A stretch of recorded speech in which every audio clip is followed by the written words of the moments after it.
আসসালামু আলাইকুম আপুরা ভাইয়ারা। আজকে আপনাদের নরম তুলতুলে কেক বানানোর একটা রেসিপি শেয়ার করব। রেসিপিটি খুবই সহজ বাসায় তৈরি করার জন্য, আপনারা বাসায় খুব সহজে তৈরি করতে পারবেন।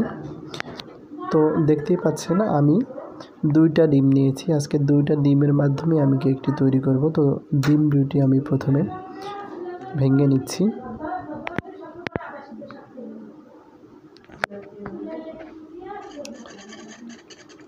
আমি একটা হ্যান্ড মিক্সচার নিয়েছি। আপনাদের যদি বিটার থাকে সেক্ষেত্রে বিটার ইউজ করতে পারেন, আমি হ্যান্ড মিক্সচার ইউজ করছি।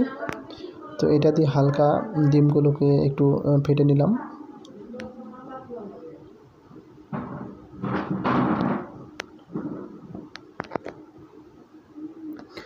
এ পর্যায়ে আমি 1 কাপ চিনি দিয়ে দিচ্ছি। আমরা 1 কাপ চিনি দিয়ে কেক বানাবো। তো পরিমাণটা হচ্ছে 1 কাপ চিনির জন্য 2 কাপ আমরা ময়দা ব্যবহার করব।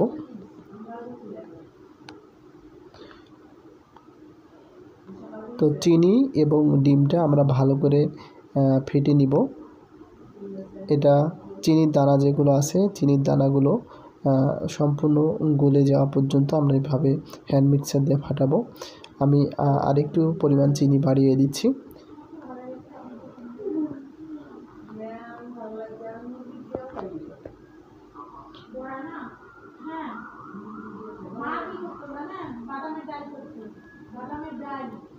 তো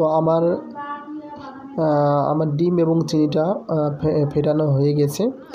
তো আমার ভালোভাবে ফেটানো হয়ে গেছে। এ পর্যায়ে আমি 1 কাপের মতো তেল নিয়েছি, দেখতে পাচ্ছেন সয়াবিন তেল। তো তেলটা আমি দিয়ে দিব, দিয়ে আর একটু তেলটা ভালো করে মিক্সড করে নিব, যাতে তেল এবং চিনি ডিমের মিশ্রণটা বোঝা না যায়। এটি ভালো করে মিক্স করে নিব আমরা।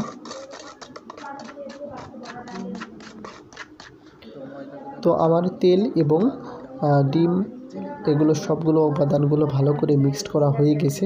তো এখন আমি যে ময়দাটা দিব, এই ময়দাটা ভালো একটা চালনি নিয়েছি, যে চালনিতে আমরা ভালো করে চেলে দেব।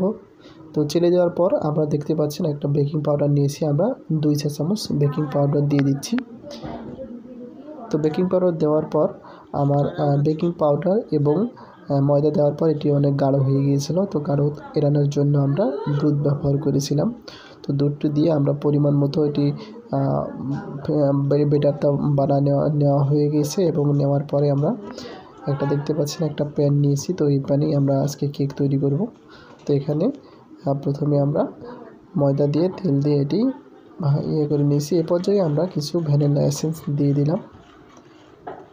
তো আমরা এখন কেকের ব্যাটারটা এখানে এইভাবে সেট করে দেব।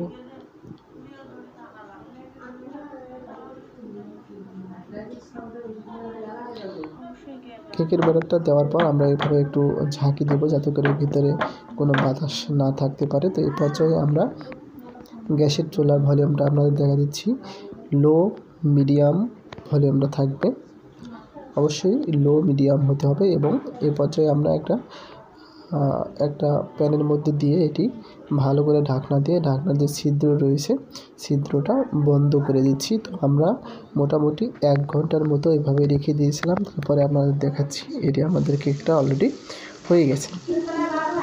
কেকের ভিতরটা কাঁচা আছে কিনা এই জন্য টেস্ট করার জন্য আমরা অবশ্যই টুথপিক ব্যবহার করব, অথবা কাঠি, অথবা আমি দেখতে পাচ্ছেন একটা চামচ ব্যবহার করেছি।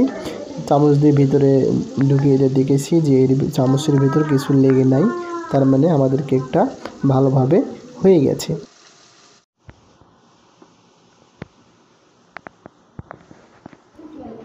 তো আপুরা ভাইয়ারা, আমার কেকটি হয়ে গেছে। তো আমি আমার ইউটিউব চ্যানেলে বিভিন্ন ধরনের রেসিপি আপনাদের সঙ্গে শেয়ার করে থাকি।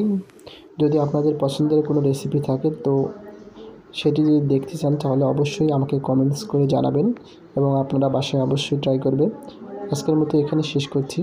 আল্লাহ হাফেজ।